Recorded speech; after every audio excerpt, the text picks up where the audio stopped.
Muito bem, irmãos, todos vocês sabem que o nosso Deus, ele é comparado, ele é chamado de muitas coisas na sua palavra. Deus é chamado, por exemplo, de médico, Deus é chamado de rei, Deus é chamado de general, Deus é chamado de pai, Deus é chamado de profeta, de advogado e de muitas outras coisas. Mas hoje, no culto de hoje, eu quero falar com você apenas sobre um dos títulos que Deus recebe na sua palavra, e eu considero um dos títulos mais belos que Deus recebe nas Escrituras: pastor. Para isso eu peço que você abra a palavra de Deus quem pensou no Salmo 23, errou. Hoje eu quero falar sobre o pastoreio de Jesus nas nossas vidas, porém, não a partir do Salmo 23, hoje.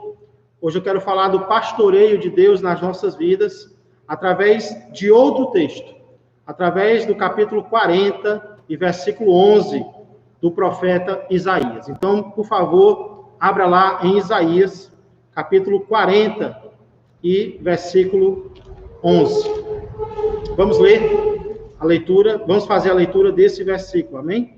Isaías, livro do profeta Isaías. Salmo fica bem no meio da Bíblia, Isaías fica para o outro lado, indo na direção do Novo Testamento. Então, Isaías, capítulo 40, versículo 11, diz assim: Como pastor, apacentará o seu rebanho, entre os seus braços recolherá os cordeirinhos e os levará no seio, as que amamentam, ele guiará mansamente. Quero ler novamente o versículo curto. Como pastor, apacentará o seu rebanho. Entre os seus braços, recolherá os cordeirinhos e os levará no seio. As que amamentam, ele guiará mansamente. Vamos orar. Pai amado, Pai querido, eu louvo ao Senhor mais uma vez pela Tua palavra, Senhor, a Tua poderosa palavra, a qual nós acabamos de ler e na qual iremos meditar agora, Senhor, com a Tua permissão. Vem nos ajudar, vem falar aos nossos corações por meio do Teu Espírito Santo. É o que eu peço e agradeço em nome de Jesus Cristo. Amém e amém. Irmãos, esse versículo tão pequeno, mas que eu considero também tão comovente, tão emocionante, ele fala de pelo menos 4 cuidados que o nosso pastor tem conosco. 4 cuidados que o Senhor tem com as suas ovelhas. Qual o primeiro cuidado? O primeiro cuidado nós encontramos no início do versículo, e é: o Senhor alimenta as suas ovelhas. O Senhor alimenta as suas ovelhas. O início do versículo diz que, como pastor, apacentará o seu rebanho. Apacentar significa levar ao pasto. E o que era o pasto? O que é o pasto?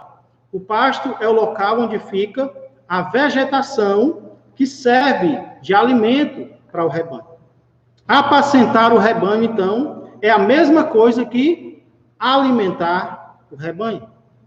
E percebam, irmãos e amigos, que esse é o primeiro cuidado do Senhor com suas ovelhas, que é citado aqui. Aí você pergunta, por quê, pastor? O primeiro cuidado do Senhor que é citado aqui é o apacentar, é o alimentar. E eu respondo essa pergunta com outra pergunta. O que uma ovelha mal alimentada pode fazer? O que uma ovelha mal alimentada é capaz de fazer?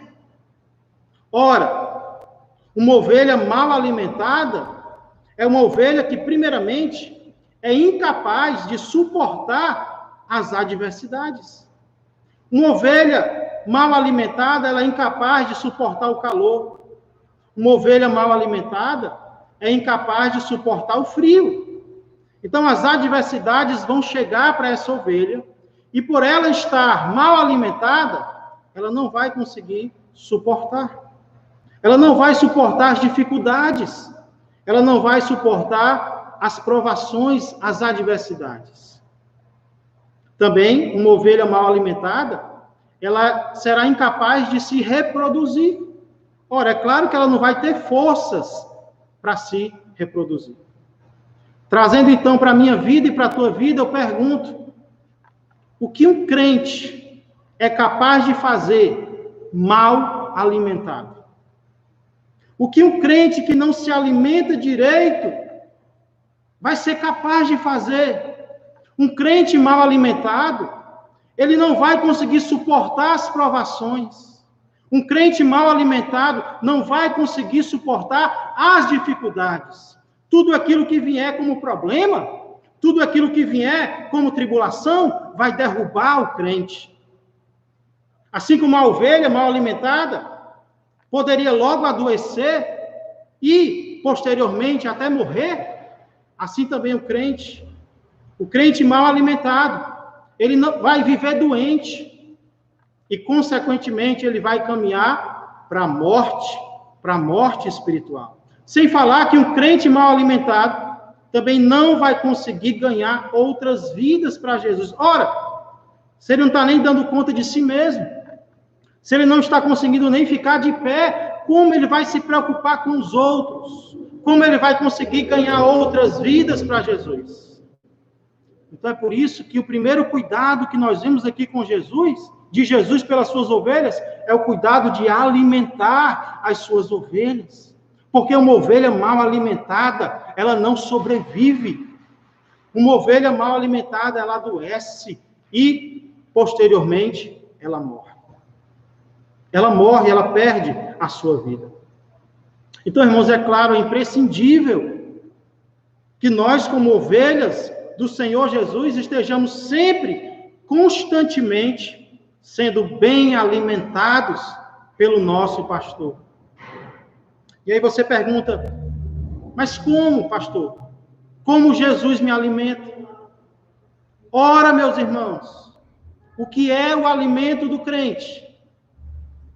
Nem só de pão viverá o homem, mas de toda palavra que procede da boca de Deus. O alimento do crente é a palavra de Deus.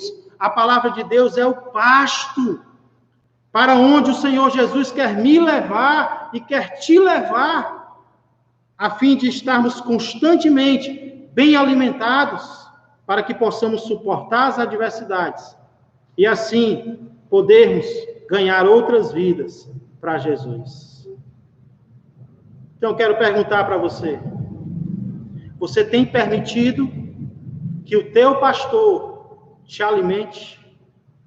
Você tem permitido que o Senhor Jesus alimente você com a sua palavra, seja individualmente, seja pela internet, seja quando nós começarmos? Você está se preparando para isso? Você está buscando a palavra onde você está? Você está atentando para o alimento que Jesus quer trazer para você por meio da sua palavra?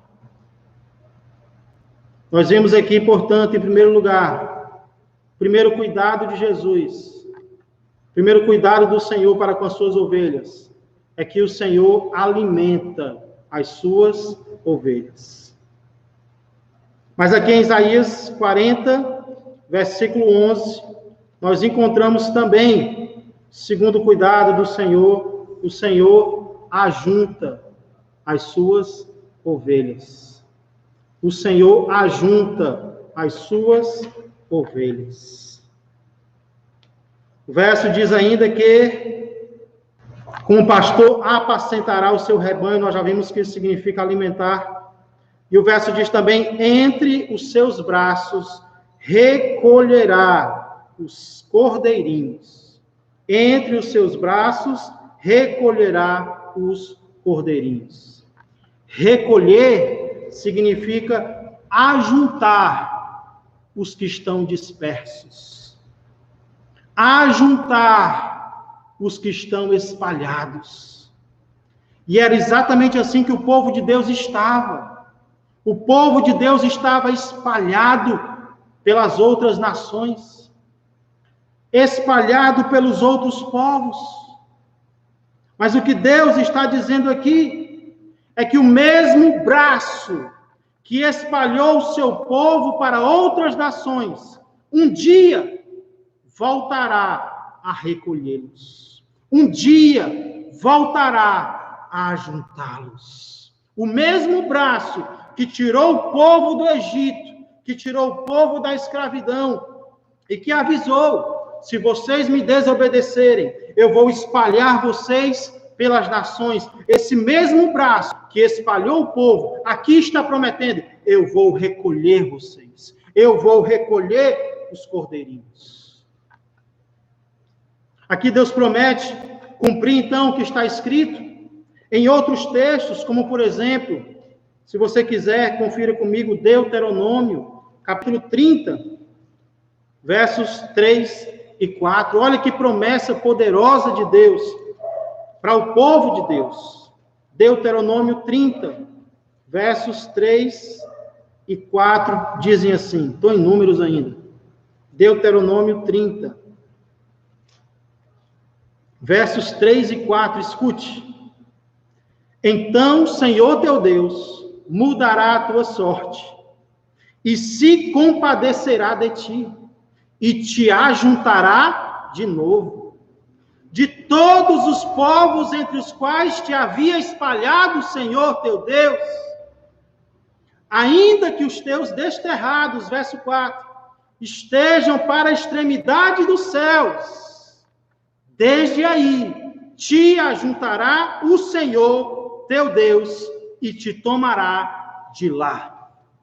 Que Deus está dizendo aqui, não importa onde o povo de Deus esteja, Deus vai lá, Deus vai pegar, como diz aqui em Isaías 40:11, com o seu braço, ele vai trazer e ele vai ajuntar de novo o seu povo. Esse é o segundo cuidado do pastor com as suas ovelhas. Ele ajuntará o seu povo. E que promessa cabível para esse tempo no qual nós estamos vivendo, não é verdade? Literalmente, o povo de Deus está espalhado. Literalmente, o povo de Deus está separado. E eu creio, muito em parte, assim como o povo de Israel, por conta da nossa própria rebeldia, por conta do nosso próprio pecado, mas com uma promessa, irmãos, com uma promessa de que em breve o Senhor voltará a nos ajuntar. Em breve o Senhor voltará a nos congregar. Não importa onde estejam, o poder de Deus é grandioso para trazer onde quer que esteja. De onde quer que esteja, o Senhor é poderoso para voltar a juntar. Então eu pergunto, você tem se preparado para isso? Você tem se preparado para esse momento em que Deus cumprirá essa promessa aqui em nosso meio, no nosso país, no nosso estado, na nossa cidade? Você está se preparando para a volta dos ajuntamentos, para os cultos? Eu sei, eu reconheço que a congregação não é um lugar perfeito. Nenhuma congregação nenhuma igreja é perfeita. Na verdade, muitas vezes, se nós formos ser honestos, as igrejas são lugares onde nós nos decepcionamos e onde nós decepcionamos os outros. Mas nenhuma decepção, seja ela qual for, é capaz de anular o desejo do pastor de que o seu povo esteja junto. De que o seu povo esteja, como diz aqui, novamente, junto, ajuntado, congregado, recolhido. É isso que o pastor está prometendo que vai fazer comigo e com você. Hebreus 10:25 diz: e não deixemos de congregar. Por que Hebreus 10:25 diz isso? É porque algumas pessoas estavam deixando. Como ele diz, e não deixemos de congregar, como é costume de alguns. Como está sendo o hábito de alguns, não deixemos de nos reunir. Antes, façamos admoestações, e tanto mais quanto vedes que o dia se aproxima. Quanto mais nós percebemos que está próxima a volta de Jesus, mais nós devemos nos congregar, e mais nós devemos advertir, admoestar uns aos outros, para não abandonarmos uns aos outros. Portanto, irmãos, se antes ou durante essa pandemia, você chegou a desistir de congregar em uma igreja local, seja ela qual for, ou por causa dos teus problemas, dos teus defeitos, ou por causa dos erros dos outros, eu quero convidar você a, nesse momento, se arrepender. Se arrepender, porque o desejo do pastor é que o seu povo se ajunte. O desejo do pastor é que o seu povo se congregue. Esse é o segundo cuidado do pastor para com as suas ovelhas. Aqui nesse verso 11 eu vejo também que o Senhor demonstra o seu cuidado, carregando as suas ovelhas. O Senhor carrega as suas ovelhas. Louvado seja Ele. Vamos voltar lá para Isaías 40, versículo 11, porque ainda falando dos cordeirinhos, o versículo diz, Isaías 40 e 11, ainda falando dos cordeirinhos, o versículo diz, e os levará no seio. O Senhor não apenas com o seu braço poderoso, forte, recolherá os seus cordeirinhos, mas aqui ainda diz que ele os levará no peito. Interessante essa palavra cordeirinhos. Os cordeirinhos são as ovelhas novas. E por isso são mais frágeis. E por causa disso, muitas vezes, precisam ser carregadas. Precisam ser levadas. E quantas vezes, estava meditando nisso, e quantas vezes todos nós não precisamos ser carregados pelo nosso pastor. De tão frágeis que nós estamos, de tão fracos que nós estamos, como precisamos que o nosso pastor faça, como diz aqui, que ele nos carregue em seu peito. Isso me fez lembrar de um poema muito conhecido, mas também muito amado, intitulado Pegadas na Areia. Ele diz assim: uma noite eu tive um sonho. Sonhei que estava andando na praia com o Senhor.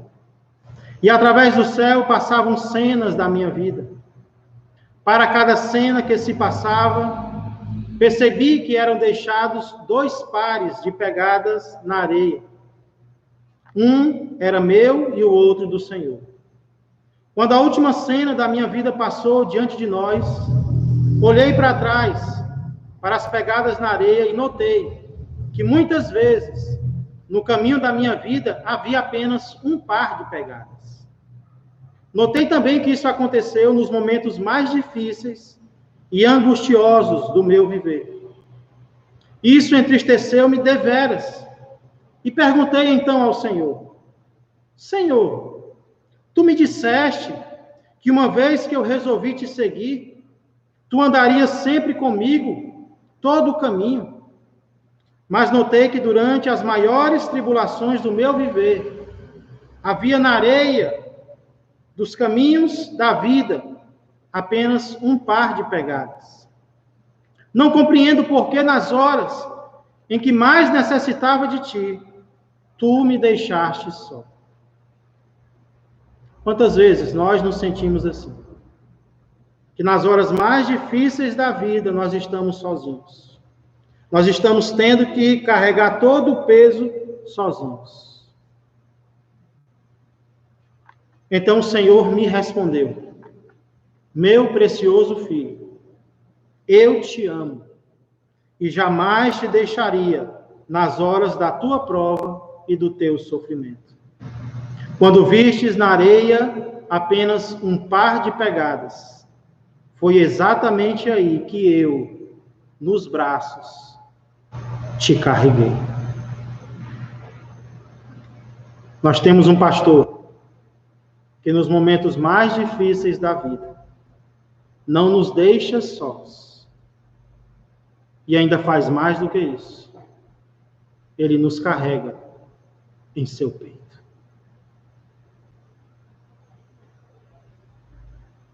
Para concluir, em quarto lugar, aqui em Isaías 40:11, eu vejo que o Senhor também conduz as suas ovelhas. Esse é o quarto e último cuidado que eu vejo do Senhor Jesus aqui em Isaías 40:11. A parte final do versículo diz: as que amamentam, ele guiará mansamente. As que amamentam são aquelas ovelhas que não estão cuidando apenas de si. São ovelhas que estão cuidando também de mais alguém, estão cuidando também dos outros. E por causa disso, muitas vezes, elas estão cansadas.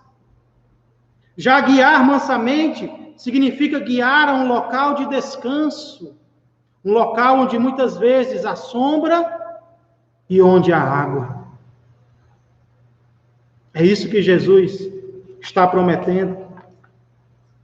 Isso é algo que é prometido de forma muito especial, muito peculiar ao povo de Israel, tanto aqui em Isaías 40:11, mas também em Isaías 49:10. Não terão fome nem sede, olha a promessa, a calma. Não terão fome nem sede, a calma nem o sol os afligirá, porque o que deles se compadece os guiará e os conduzirá aos mananciais das águas. Então essa era uma promessa feita especialmente ao povo de Israel, mas não apenas ao povo de Israel.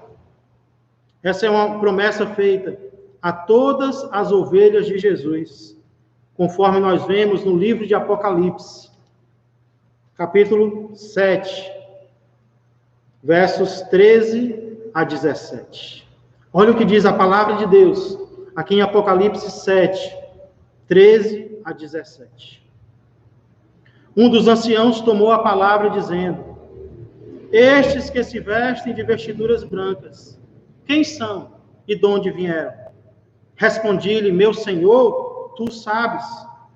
Ele então me disse: são estes os que vêm da grande tribulação, lavaram suas vestiduras e as alvejaram no sangue do Cordeiro.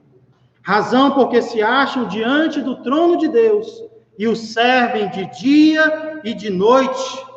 Razão porque se acham diante do trono de Deus e o servem de dia e de noite no seu santuário. Agora escute. E aquele que se assenta no trono estenderá sobre eles o seu tabernáculo.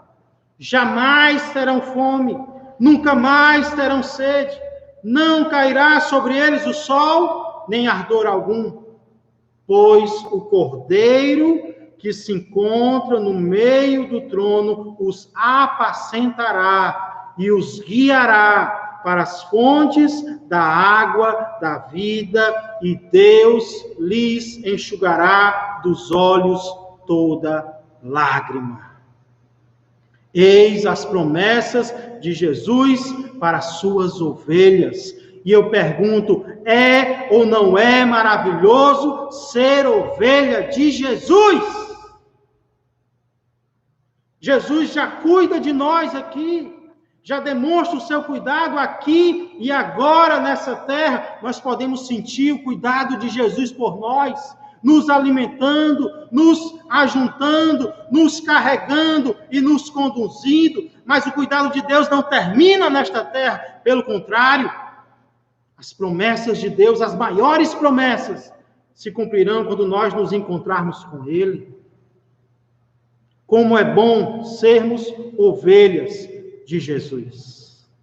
Como é bom sermos ovelhas de Jesus. Você já é uma ovelha de Jesus? Você tem dado glórias a Ele por causa disso? Você tem reconhecido esses cuidados de Deus na tua vida? Se você já é ovelha de Jesus, então se fortaleça mais e mais no Senhor. Deixa Ele te alimentar.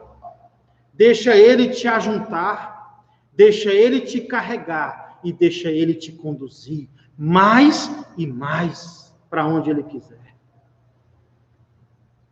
Mas se nessa noite você reconhece que ainda não era ovelha do Senhor Jesus, então eu quero te convidar a tornar-se uma.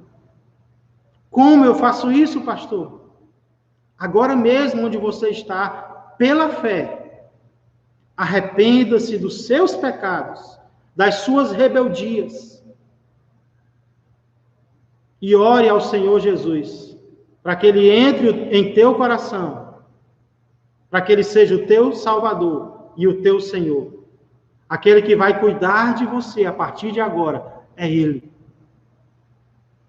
Se você tem essa fé, e se esse é o teu desejo, para você que já era ovelha de Jesus e agora quer se fortalecer ainda mais como ovelha dele, você que ainda não era, mas neste momento está se tornando, eu quero convidar a, ainda em atitude de oração, louvarmos o hino de número 413.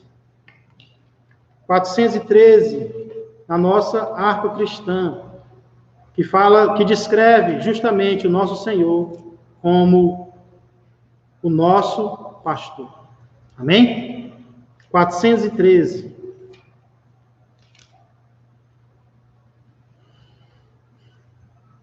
Meu pastor é Jesus Cristo, nele quero confiar. Com Jesus não tenho falta, junto a Ele eu quero andar. Me conduz ao bom descanso, para o campo verde em flor. Refrigera assim minha alma, saciando-me de amor. Ele é meu companheiro, com Jesus desejo andar. Pois me dá vigor e força, para que eu possa caminhar. Ele é quem dá coragem, para nada eu temer. Mesmo próximo à morte, certo estou que vou vencer. Caminhando ao seu lado, não mais temerei o mal. Seu bordão e seu cajado dão-me proteção real. Contra o meu inimigo, o Senhor sempre virá. Me prepara uma mesa e comigo nela está. Unge a cabeça minha com óleo do seu amor. O meu gozo é transbordante, pois meu cálice tem doçor. Por sua misericórdia e por seu sublime bem, habitarei em sua casa eternamente. Amém. Isso é para a ovelha. É para quem quer ser e para quem quer continuar sendo ovelha do Supremo Pastor. Aquele que alimenta o seu rebanho, que ajunta os seus cordeiros, que os carrega no peito e que os conduz aos mananciais das águas da vida, até o dia em que nos encontraremos com Ele nas mansões celestiais. Eu sou e quero continuar sendo ovelha desse pastor. Eu sou e quero continuar sendo ovelha de Jesus. Eu quero continuar sem me governar, permitindo que Ele me governe cada vez mais. Que assim seja comigo e que assim seja com você. Vamos orar. Pai amado, Pai querido, obrigado, Senhor, pela Tua palavra, que mostra, Senhor, o Teu cuidado do Senhor para com as Suas ovelhas. Pai, obrigado por cada um dos cuidados que nós estudamos hoje, nos quais nós cremos. Nós cremos que o Senhor é fiel para cumprir, porque, Senhor, temos experiência do Senhor estar fazendo exatamente isso na vida de cada um de nós. Então, muito obrigado, Senhor. Continua falando aos nossos corações. Continua, Senhor, em primeiro lugar, apacentando o Teu rebanho, levando ao pasto. E o pasto é a Tua palavra, Senhor. Fala cada vez mais conosco. Eis aqui os Teus servos, querendo ouvir o que o Senhor tem a nos dizer. Pai, muito obrigado. Abençoa as decisões que foram tomadas. Que continuemos meditando em cada um destes cuidados, Senhor, durante o resto da noite, o dia de amanhã e pelos dias por vir. É o que eu peço e agradeço em nome de Jesus Cristo. Amém e amém. Glória